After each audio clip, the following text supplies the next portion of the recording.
Una iglesia imparable. Seguimos con nuestro... Ricardo, ¿quieres esto? Ah, sí, gracias. Mejor, me gusta más. Seguimos con nuestro estudio, llevamos ya mucho tiempo. Yo creo que llevamos ya casi un año con Hechos de los Apóstoles, así que haz la cuenta. Cuenta los capítulos que tiene y imagínate lo que nos queda. Es verdad que hemos ido haciendo interrupciones y hemos ido cambiando, pero esta semana vamos a ver...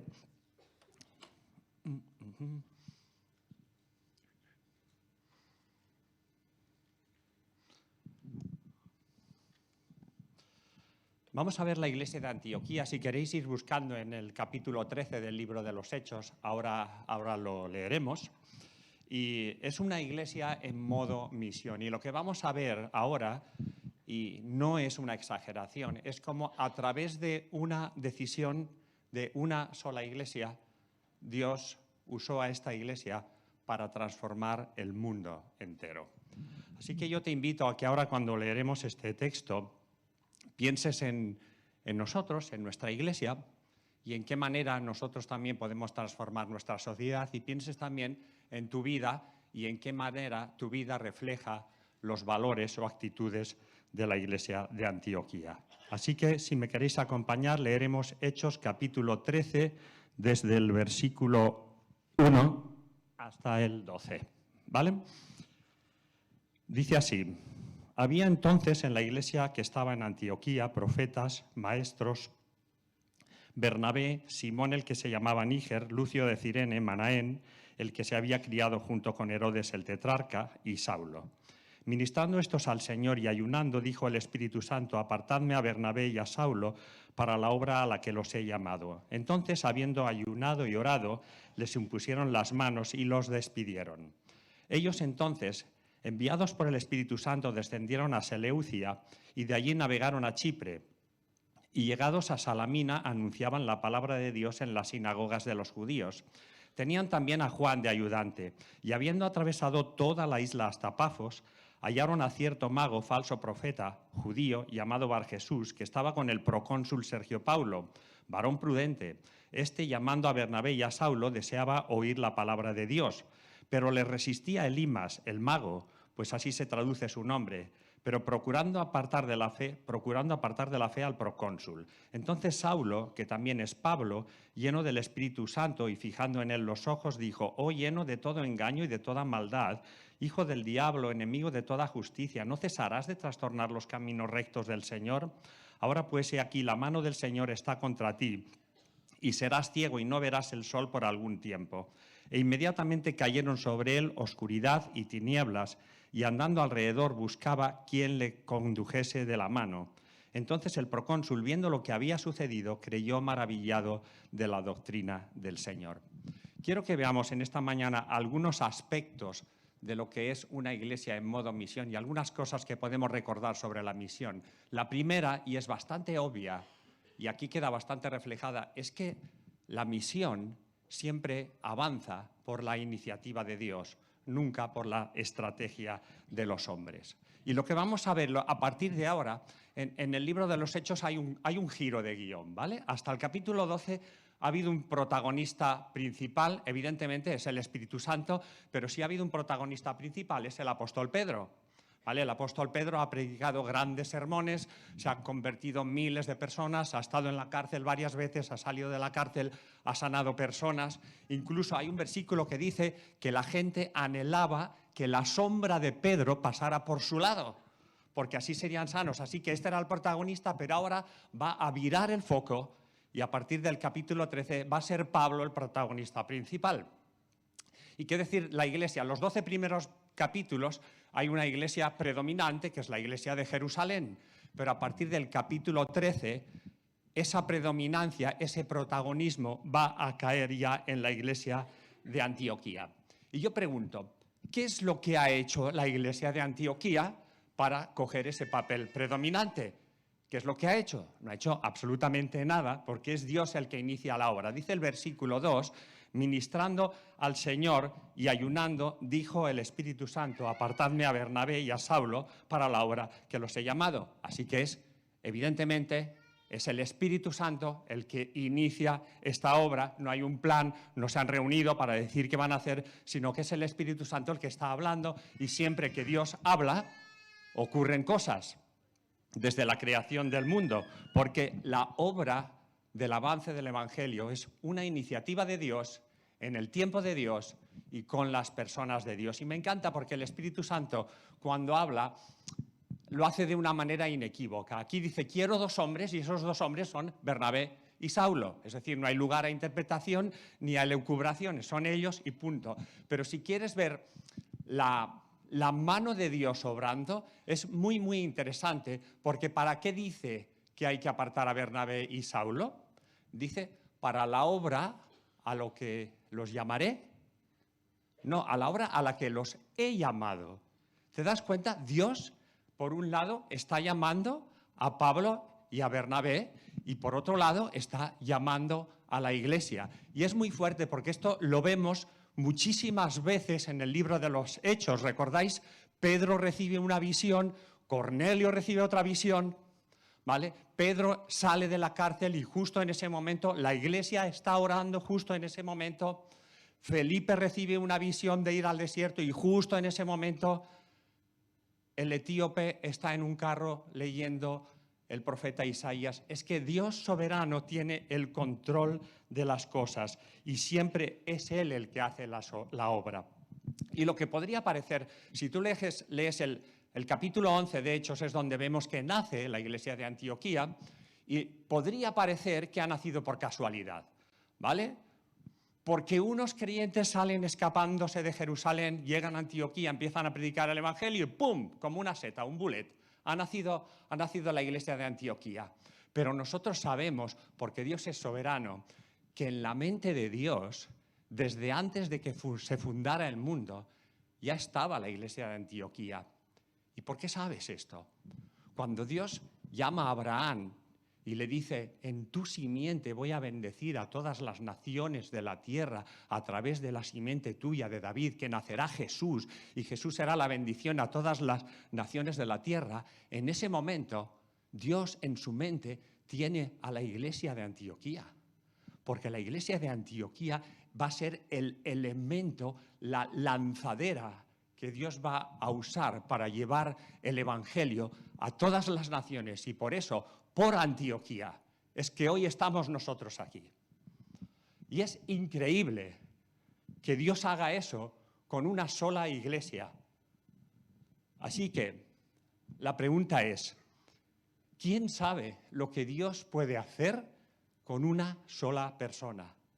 ¿O quién sabe lo que Dios puede hacer con una sola iglesia? Quiero poneros esta foto, porque aún recuerdo,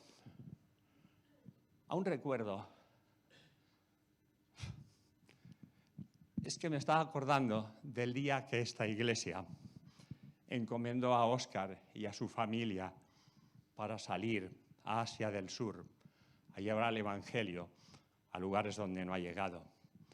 Yo recuerdo aquel día, y probablemente a lo mejor era solo yo que estaban las lágrimas en mis ojos, no sé por qué será, bueno, cosas de la vida.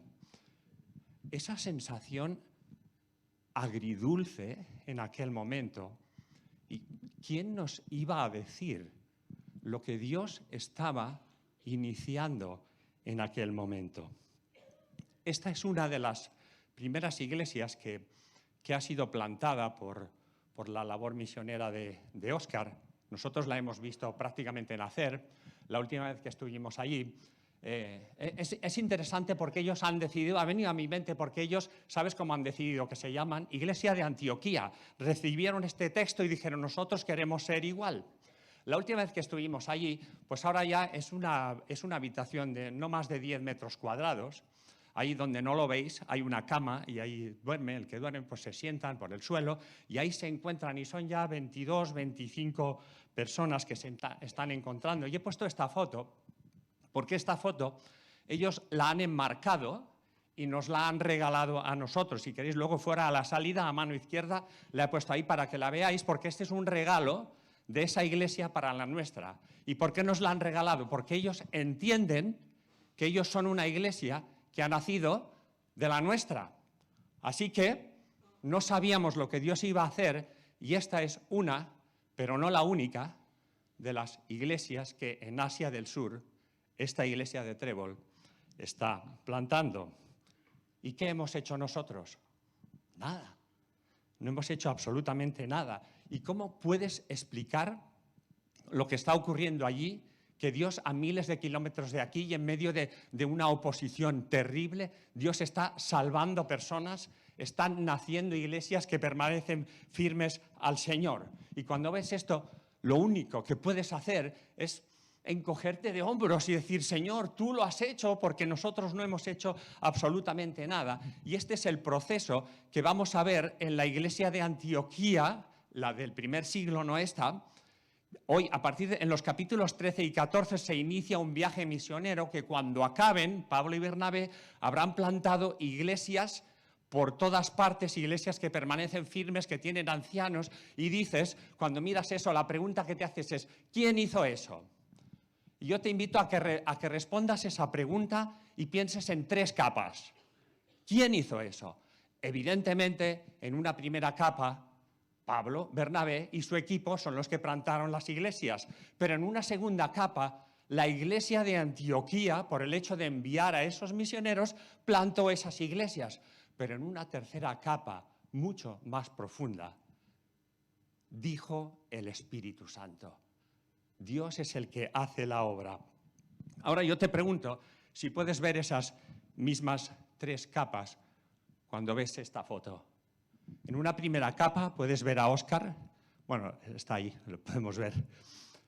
Pero en una capa un poco más profunda, aunque sea un poco, aunque sea solo un poco, ¿puedes ver a la iglesia de Trébol detrás de esta capa?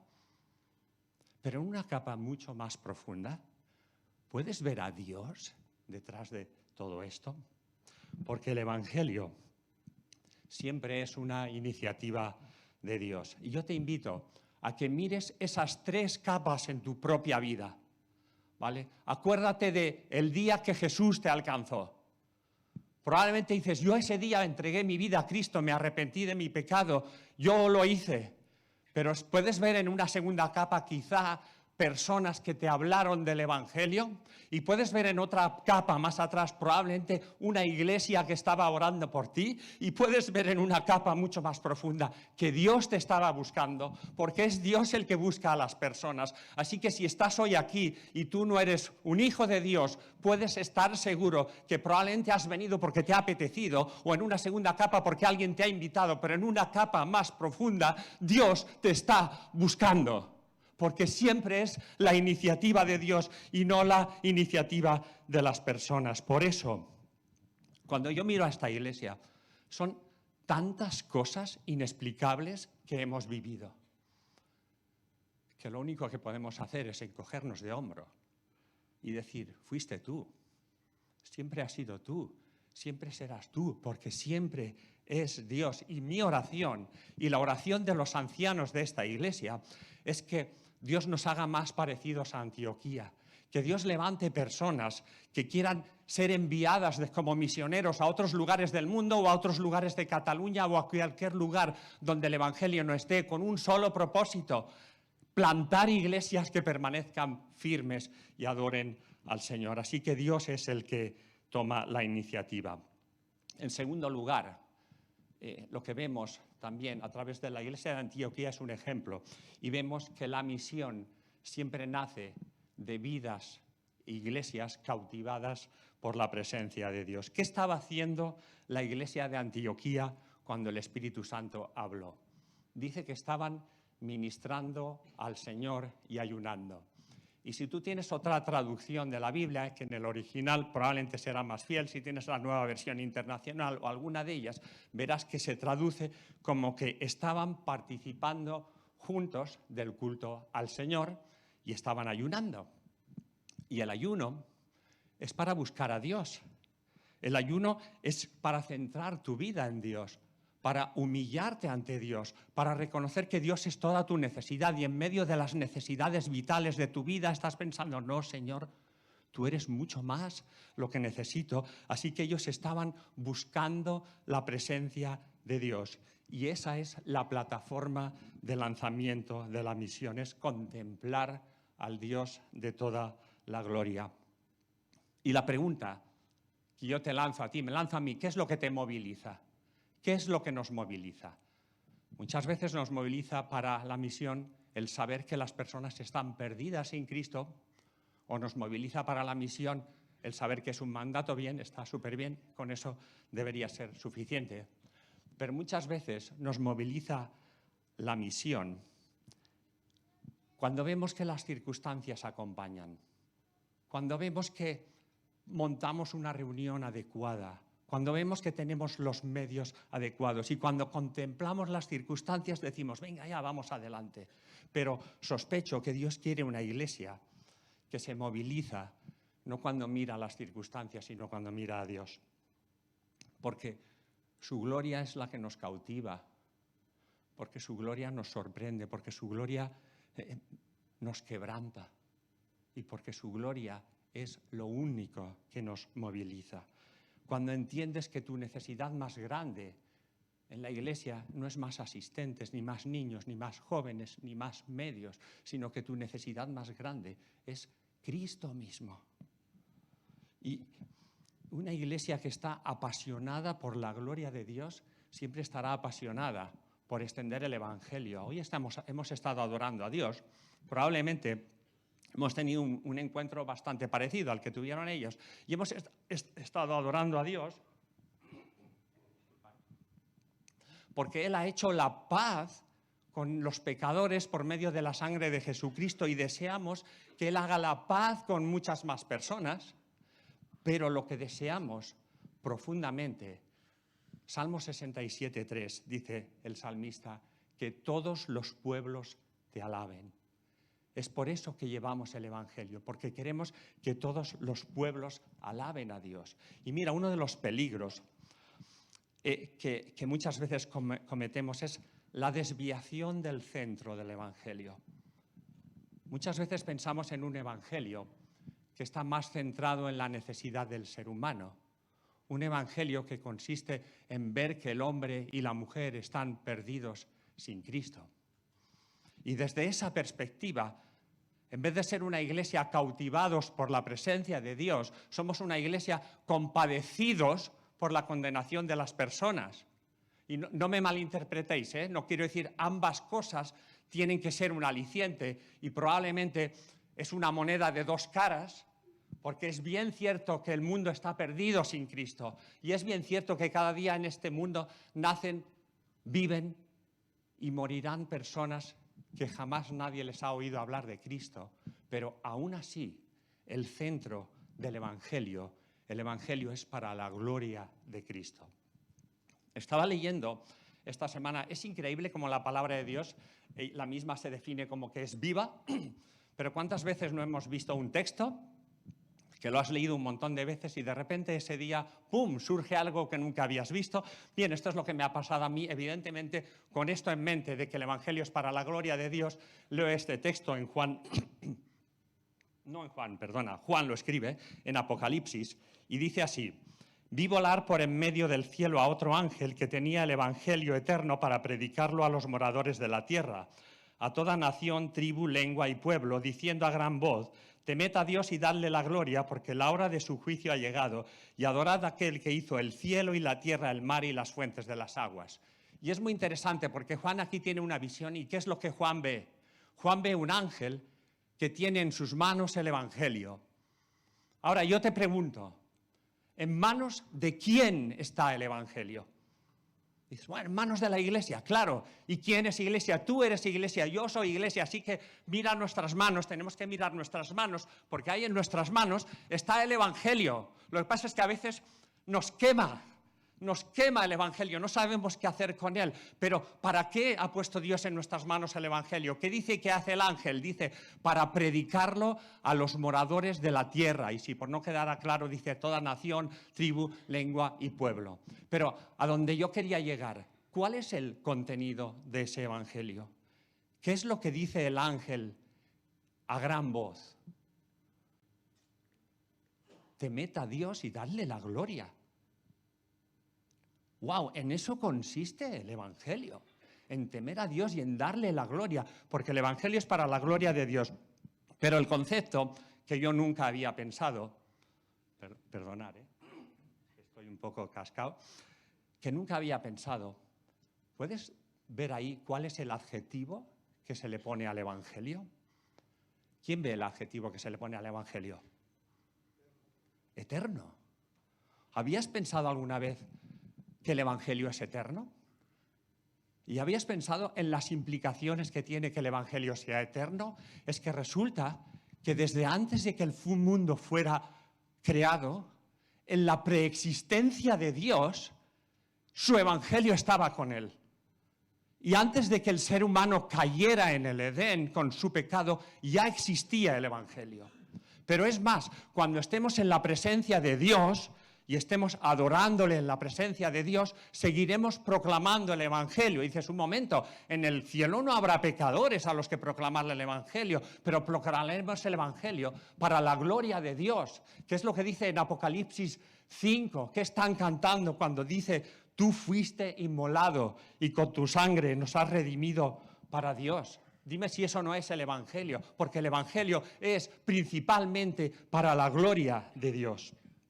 Así que estas son las dos caras de la moneda. Es bien cierto que el mundo se pierde sin Cristo, pero no olvidemos la otra cara de la moneda, porque cuando una iglesia predica el Evangelio, cuando tú predicas el Evangelio, cuando tú te armas de valor y vas a una persona y le dices: me gustaría hablarte sobre Jesús, eso es un acto de profunda adoración a Dios, porque deseamos que todos los pueblos alaben a Dios, pero la realidad es que tenemos que levantar nuestros ojos y mirar por las ventanas de ahí fuera y mirar a este mundo, porque la realidad no es esta.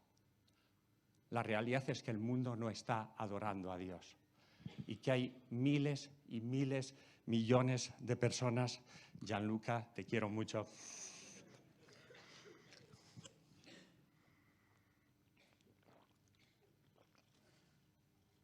Hay millones de personas, no, miles de millones de personas que nunca han oído hablar de Jesucristo. Y como no han oído hablar de Jesucristo, no le pueden dar la gloria. En Asia del Sur mismo, cuando tú vas allí y ves que hay miles de personas que se están inclinando ante falsos dioses, eso te parte el corazón. Porque ves cómo se dirigen a los templos a llevar su ofrenda, a inclinarse ante dioses que no son dignos de adoración. ¿Por qué no son dignos de adoración? Porque solo Jesucristo es digno de adoración y gloria. Y eso es lo que tiene que llenar nuestra pasión, cautivados por la gloria de Dios. Y necesitamos ir a un mundo que vive sin Dios. Necesitamos ir a un mundo que aún no cree ni que Dios exista, para decirles que hay un Dios, que su nombre es Jesucristo y que merece toda la gloria y la adoración. Y eso es lo que nos tiene y nos debe movilizar. Jesús es digno de que todos los pueblos le adoren. Y vamos a predicar ese evangelio al mundo, que ese Dios de la gloria se hizo hombre, se hizo como uno de nosotros y ahora lo celebramos en Navidad para morir en una cruz de una manera cruenta, terrible, para pagar por tu pecado, por mi pecado, por nuestras faltas, por nuestras indiferencias. Pero 3 días después resucitó, ascendió a los cielos y está en el trono y tiene un nombre que es sobre todo nombre, porque en el nombre de Jesús un día se doblará toda rodilla de los que están en los cielos, en la tierra y debajo de la tierra, y lo que queremos es que muchas personas doblen sus rodillas en este mundo. El anhelo, yo creo que uno de los anhelos más grandes de un creyente. ¿Por qué nos ponemos tan contentos cuando alguien acepta al Señor? Porque vemos que nuestro Salvador es glorificado a los ojos de otras personas. Y quizás si la Iglesia viráramos un poco y pensáramos en esta cara de la moneda y pensáramos en un Cristo sentado en el trono, probablemente revitalizaríamos un poco la misión de la Iglesia. Esta era una Iglesia que estaba buscando a Dios en ayuno y en adoración. Una tercera cosa, es que la misión requiere una gran entrega, requiere un gran sacrificio, porque tú podrías decir, bueno, ¿cuál es el grado de implicación de esta iglesia de Antioquía? Al fin y al cabo envían a 2 personas, y ya está, tampoco es que hayan hecho tanto. No, déjame que miremos. En el capítulo 1 nos da la lista de los responsables, líderes, maestros de esta iglesia, y eran estas 5 personas. Ahora, si yo te digo de estas 5 personas, ¿cuáles conoces más?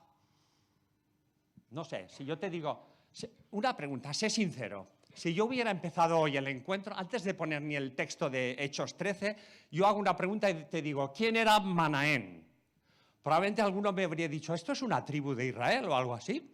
No, esa es Manasés, ¿vale? Porque nadie conoce a esta gente. Pero a Bernabé y a Saulo, a estos sí los conocemos, ¿sí o no? Bernabé en ese momento era el líder de la iglesia, ¿vale? Bernabé lo habían enviado los apóstoles, a ver qué está pasando en Antioquía, vete para allá. Bernabé se llevó a su sobrino Juan Marcos, hablaremos de él probablemente el próximo día. Luego fue a buscar a Saulo, porque allí había una movida interesante, así que Bernabé era el líder. Pero luego tenemos a Saulo. Saulo, ¡buah!, conocedor, profundo conocedor de las Escrituras. Cristo mismo se le había aparecido. Bueno, y luego están los otros. Están Lucio de Cirene. Lo único que nos dice es que era de Cirene. Cirene es una ciudad que estaba en el norte de África, por lo tanto Lucio era africano. Pero luego tenemos otro, Simón el Níger. Si no lo sabíais, Níger significa negro, así que cuidado si tú hoy le pones este apodo a alguien, pero era Simón el Negro, o sea, todavía sabemos menos de él, ¿vale? Y luego está Manaén. Manaén es un tipo interesante, porque nos dice, en el versículo 1, nos dice, y digo que es interesante, porque Manaén dice que fue criado junto a Herodes el tetrarca, y si miras, la palabra original dice que los crió una misma nodriza a los 2 a la vez. Por tanto, probablemente Manaén o era un hermano adoptivo o era un hermanastro de Herodes. Y es interesante porque ambos recibieron la misma educación, ¿no? Probablemente tuvieron los mismos privilegios y las mismas oportunidades y, sin embargo, mira qué vidas tan diferentes. Manaén fue un líder de la iglesia primitiva y Herodes, pues a Herodes lo recordamos por otras cosas. Bueno, probablemente porque decapitó a Juan el Bautista. Y recordáis en el juicio contra Jesús, entre él y Pilato se pasaban la pelota de Jesús. Y en un momento determinado Herodes quiso conocer más sobre Jesús, lo invitó, quería ver señales, le hizo preguntas, pero dice en Lucas que finalmente lo menospreció. Menospreció al Rey de Reyes. Y dices, pero bueno, los dos tuvieron la misma oportunidad. Y lo que nos está diciendo, y esto es importante, es que al final no son las oportunidades y privilegios que tú has tenido en la vida lo que marcan tu vida, sino lo que tú haces con ellas. Es decir, las decisiones que tú tomas hoy son las que marcarán tu futuro. Hay una canción de un grupo que se llama Los Búhos que dice, la teva actitud és qui escriu el teu demà. No sé si la habéis escuchado alguna vez, supongo que algunos sí, igual solo yo. Búhos os lo conocéis el grupo, ¿no? Bien, vale. Tus decisiones de hoy, ese nuevo trabajo, esa nueva relación, esa nueva amistad, ese nuevo negocio que vas a emprender, ese nuevo deporte que van a estudiar, a practicar tus hijos, todas esas decisiones marcarán el futuro de tu vida. Pero, sobre todo, para mí la historia de Manaén es interesante. No nos dice nada de Manaén, pero yo creo que es una historia de esperanza. Cómo este hombre, Dios lo sacó de allá. Y eso nos enseña que probablemente muchas personas aquí están pagando la consecuencia de malas decisiones del pasado. Y lo que nos enseña Manaén es que por el poder de Jesucristo, Dios puede transformar tu vida.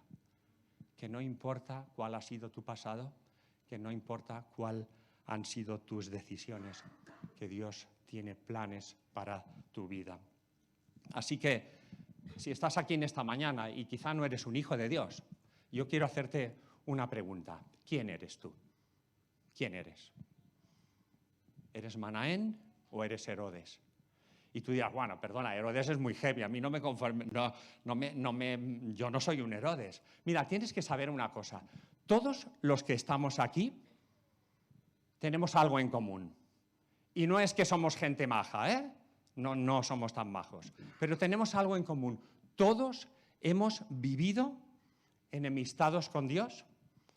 Gracias, y hoy hablábamos de la paz, como Dios ha hecho la paz, pero hemos vivido enemistados con Dios, hemos vivido en rebeldía con Dios. Todos los que estamos aquí, al igual que Herodes, hemos menospreciado a Jesús, o con nuestras actitudes o con nuestra indiferencia. Pero ese es el denominador común de todas nuestras vidas.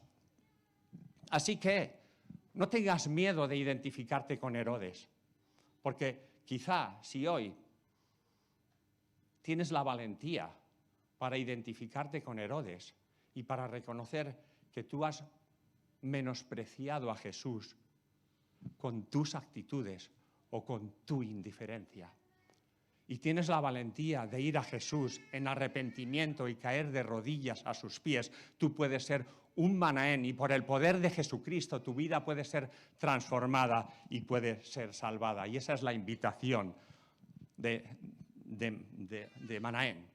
Perdonad este paréntesis, 5 personas, 2 conocemos, 3 no conocemos tanto. Y entonces, ahora tú eres un miembro de esa iglesia y un día estás en la iglesia y anuncian que Bernabé y Saulo se van a ir. Y dices, ey, espera un momento, ¿que nos dejáis con Manaén, Lucio y Níger? ¿Qué os ha pasado? ¿Qué os ha pasado? ¿No veis que esto no va a funcionar? Y desde la última butaca atrás se oye, que envíen a Níger, que se vaya a Níger. Es un buen tipo, Níger es un buen tipo, pero podemos prescindir de él. No lo he dicho, no soy racista, o Manaén o el que sea, Pero podemos prescindir, pero de Pablo y de Bernabé no podemos prescindir porque dejamos a la iglesia en cuadro. Pero aquí vemos el gran ejemplo de Antioquía, que es capaz de pagar el sacrificio, y vemos una iglesia que lo entrega todo. Y dices, bueno, es que el Espíritu Santo había hablado, es cierto, pero luego hay que obedecerle. Y probablemente nos enseña a mirar cuál es el baremo por el que medimos el éxito. Y nos enseña que quizás el éxito de una iglesia no se mide por los pastores que tiene, por las cosas que hace, por los ministerios o por las personas que llenan el local un domingo. Probablemente el éxito de una iglesia se mide por los Bernabés y Saulos que cada semana salen ahí fuera a compartir el Evangelio. Yo quiero hacerte una pregunta. Y te pido que no contestes tan rápido, porque si la contestamos muy rápido ya sabemos cuál es, la de la teoría. ¿Cómo definirías una iglesia en la cual son bastante desastres en la organización? Hay un montón de cosas de la iglesia que no funcionan.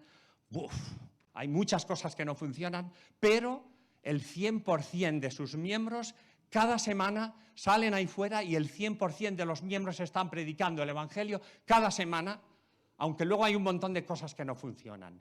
Y te digo que no respondas tan rápido, porque la teoría nos la sabemos, pero ¿cuántas veces nos conformamos con tener una iglesia muy organizada? Y tengo que deciros que yo siento orgullo de pertenecer a esta iglesia. Pero ¿cuántas veces nos conformamos con ver una iglesia que se vea bonita desde dentro y no nos estamos preocupando por los Pablos y los Bernabés? Y necesitamos ser una iglesia que se sacrifica. ¿Y qué hay de tu vida?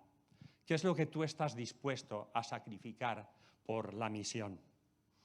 Porque yo creo que la iglesia de Antioquía nos invita a seguir el ejemplo de la viuda. ¿Recordáis la viuda? Aquella viuda que tenía 2 moneditas, 2 monedas pequeñas y las 2 blancas, dice, y las puso en la ofrenda. Y luego pasaban todos metiendo los billetazos ahí. Alguno debió meter hasta la visa y todo. Y Jesús dice, mira, esa viuda es la que más ha dado. ¿Cómo que la que más ha dado? Es la que menos ha dado. Dice, no, porque es la que ha dado de su sustento, es la que ha dado de su sacrificio, es la que ha dado de lo que le cuesta. Y yo creo que Jesús nos está enseñando que en el campo de nuestra misión el valor de nuestra entrega a la evangelización no se mide en términos absolutos. No se mide, porque pongamos que puede haber una persona que es un gran predicador y puede convocar a decenas de miles de personas un solo día y predicarles el Evangelio a decenas de miles de personas un solo día y no le cuesta nada hacerlo. Y luego estamos tú y yo, que para predicar el Evangelio tenemos que poner nuestras dos últimas monedas, porque Dios sabe lo que a ti y a mí nos cuesta predicar el Evangelio, y Dios sabe lo que nos cuesta salir ahí fuera a defender nuestra fe en este mundo, pero esas son nuestras dos monedas, y esa precisamente es la ofrenda que Dios acepta de nosotros. Estoy leyendo ahora un libro de A.W. Tozer, Tozer para los amigos, porque la O y la W, no sé si alguien sabe lo que es, sin mirar en Google. Pero bueno, Tozer, hemos leído muchos libros de él. Estoy leyendo un libro que se llama La Cruz Radical. Y el libro es bastante radical. Y dice que en el corazón de cada creyente hay dos cosas. Hay un trono y hay una cruz. Y dice que el creyente está en el trono hasta que sale del trono y se coloca en la cruz. Pero tú no puedes salir del trono y colocarte en un sitio neutro porque solo hay un trono y hay una cruz.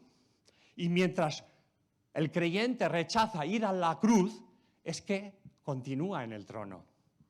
Y probablemente ese sea uno de los motivos por los cuales el Evangelio no avanza tan rápido como queremos. Y dice que Jesús nos ha invitado a llevar nuestra cruz y a tomar nuestra cruz, pero dice que los cristianos muchas veces lo que queremos es que la única cruz sea la de Jesús, que la única muerte sea la de Jesús y que la única vergüenza sea la de Jesús. Nada de muerte, nada de cruz, nada de salir del trono y nada de vergüenza para nosotros.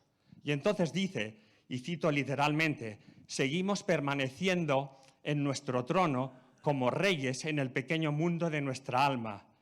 Llevamos nuestra corona barata de bisutería con todo el orgullo de un César, pero nos estamos condenando a las sombras, a la debilidad y a la esterilidad espiritual. Antioquía nos enseña a salir del trono y ponernos en la cruz, a dar para el Evangelio aquello que realmente te cuesta. Quizás tu tiempo, quizás tu salud, tu juventud, tu intelecto, quizás tu reputación, aquello que más nos cuesta. Así que ellos no lo dudaron, les impusieron las manos en señal de apoyo y los enviaron. Y llegamos al cuarto punto. ¿Cuántos ahora? Es el último. Y vamos a ver que la misión descansa en el poder de Dios. Bien, a partir de ahora se inicia el primer viaje de misionero, van a hacer esto, van a salir del este, de Antioquía, van a ir a la isla de Chipre, luego van a ir para el norte, van a visitar todos estos pueblos y luego desharán el camino y regresarán hasta Antioquía. Esto lo veremos en los capítulos 13 y 14. Si los quieres ir leyendo, estarás más en contexto. Pero bueno, ¿cuál es la primera parada? Van hasta Chipre. Curiosamente, Bernabé era natural de Chipre, no sé si tiene algo que ver. Pero bueno, y luego dice que desde Chipre recorren toda la isla y van de este a oeste y llegan hasta Pafos.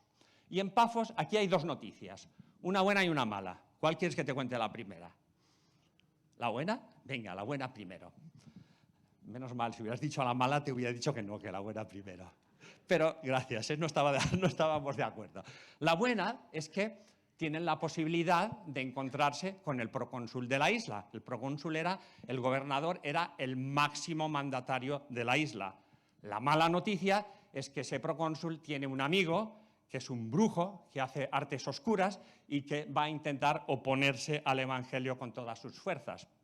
Pero la buena noticia, en las dos vamos a ver el poder de Dios, porque la buena noticia es que, ¿qué posibilidades tienes? Tú imagínate que llegas por primer día a Cataluña y dices, me voy ahí a la Plaza Sant Jaume, voy al Palau de la Generalitat porque voy a ir a hablar con el presidente de la Generalitat. Lo más probable es que acabes detenido.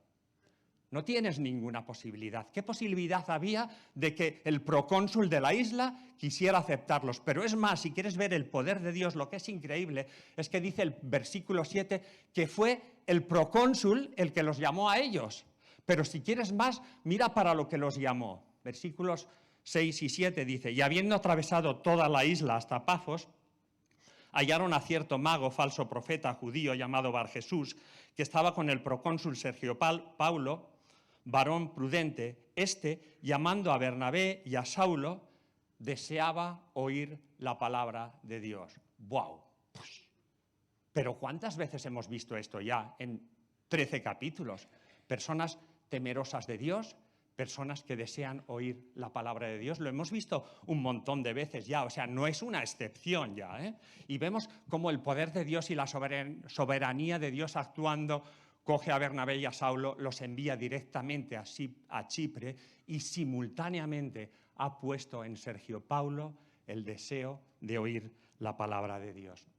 Y quería recordarnos una cosa que necesitamos recordar todos. Mira, siempre, absolutamente siempre, este es el método de Dios. Siempre. Porque las personas no buscan a Dios a menos que primero Dios ponga el deseo de buscarles. Así que este es el método de Dios. De modo que sí, una de las cosas que nos moviliza es estar cautivados porque la gloria de Dios llene la tierra. Otra de las cosas que nos puede movilizar es saber que Dios tiene diseminados a lo largo de todo el planeta personas que están ya preparadas para escuchar el Evangelio. Ahora bien, hay una mala noticia. Dice, versículo 8, pero le resistía el mago, pues Elimas el mago, pues así se traduce su nombre, procurando apartar de la fe al procónsul. Y yo entiendo ahí que estaba como desviando la atención. ¿Sabes? Cuando tú estás hablando a una persona y hay otro que está desviando y gira y no te está escuchando, ¿vale? Parece que está haciendo algo así, o estaba haciendo trucos de magia, no sé, igual era el mago Pop, no sé quién era, ¿eh? Pero era alguien que estaba despistando a Sergio Paulo, al gobernador. Así que, y ahora mira, vamos a leer los siguientes versículos y yo te invito a que intentes imaginar el tono cariñoso y amable con el que Pablo responde, porque creo que vamos a empezar a ver a Pablo en toda su esencia.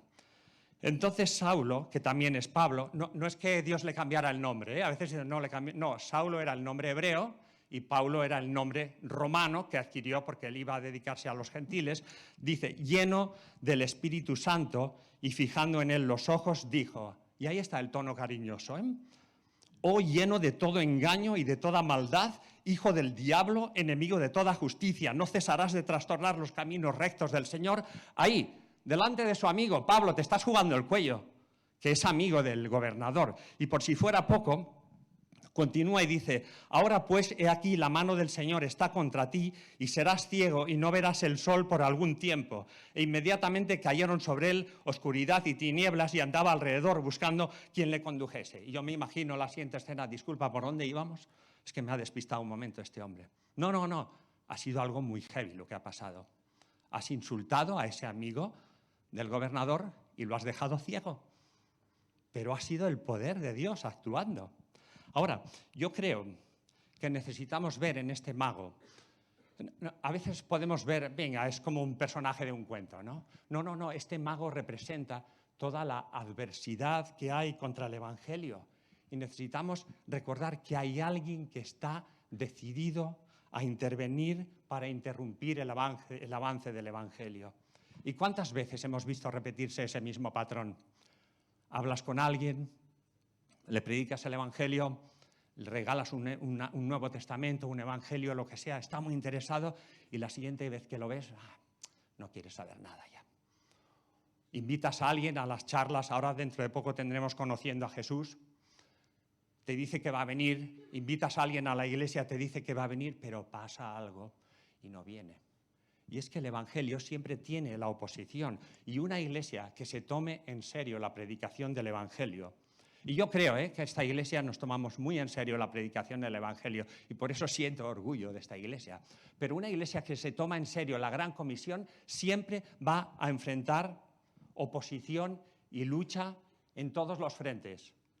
Anímico, moral, espiritual, mental. ¿Cuántas veces Satanás nos hará ver hasta de las mejores cosas, nos hará ver lo malo? Y va a atacar a personas, va a atacar amistades, va a atacar familias, va a atacar relaciones fraternales, va a atacar matrimonios. ¿Cuántas veces, si tu matrimonio es atacado, tienes que saber que lo más probable es que Satanás esté por ahí detrás haciendo una obra para que tú no puedas hacer otras? Va a atacar liderazgo, va a atacar la iglesia siempre que la iglesia se mueve. Y espero que nadie crea que predicar el Evangelio es fácil.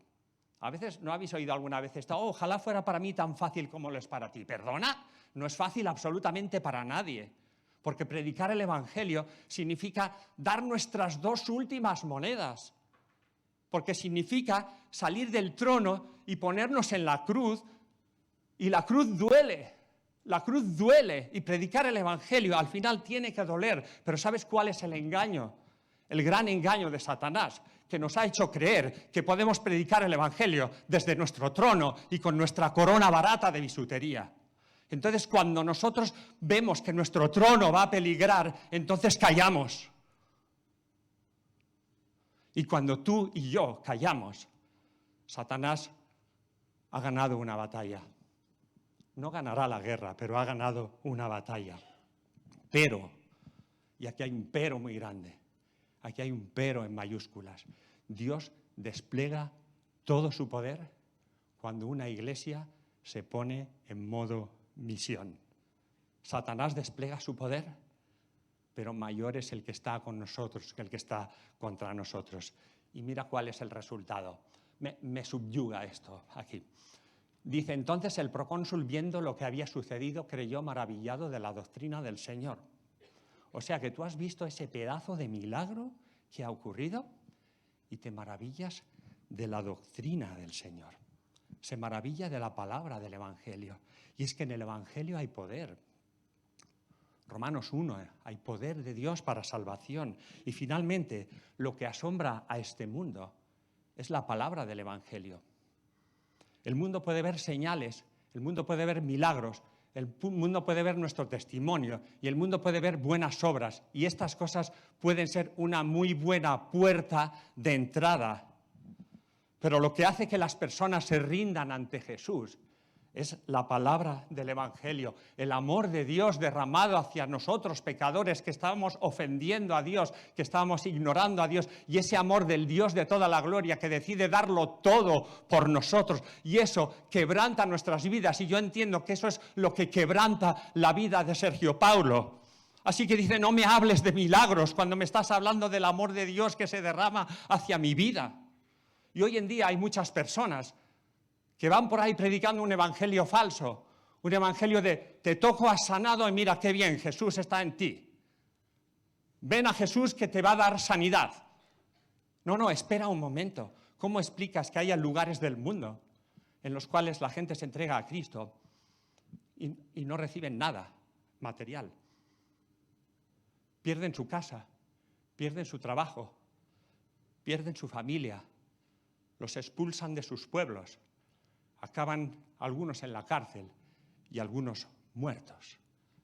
Así que no les hables de milagros a esta gente. ¿Pero qué han descubierto? Han descubierto el poder del Evangelio, el amor de Dios derramado en sus vidas, y eso vale más que el mundo entero. Y ese es el poder del Evangelio, y por eso la misión siempre descansa en el poder de Dios, porque el Evangelio es poder. Es poder. Eso que Dios ha puesto en nuestras manos, que nos quema muchas veces, es poder de Dios para salvación. Así que Antioquía es una iglesia en modo misión. Yo solo quiero dejarte con un par de preguntas. La primera es, ¿cuál es tu modelo de iglesia? Si pudieras soñar y escribir un modelo de iglesia, ¿cuál sería? No estoy tirando balones fuera, no digo que no tengamos que tener la mejor organización posible y ojalá Dios nos ayude a mejorar muchas cosas. Pero ¿cuál es tu modelo de iglesia? ¿Y cuál es tu modelo de vida? En cuanto a la extensión del Evangelio, ¿cuáles son esas dos monedas que a ti te cuestan? En cuanto a la extensión del Evangelio, ¿dónde estás? ¿En el trono o en la cruz? Pues que Dios nos ayude a que nuestra vida y nuestra iglesia sea una iglesia siempre en modo misión. Que Dios os bendiga.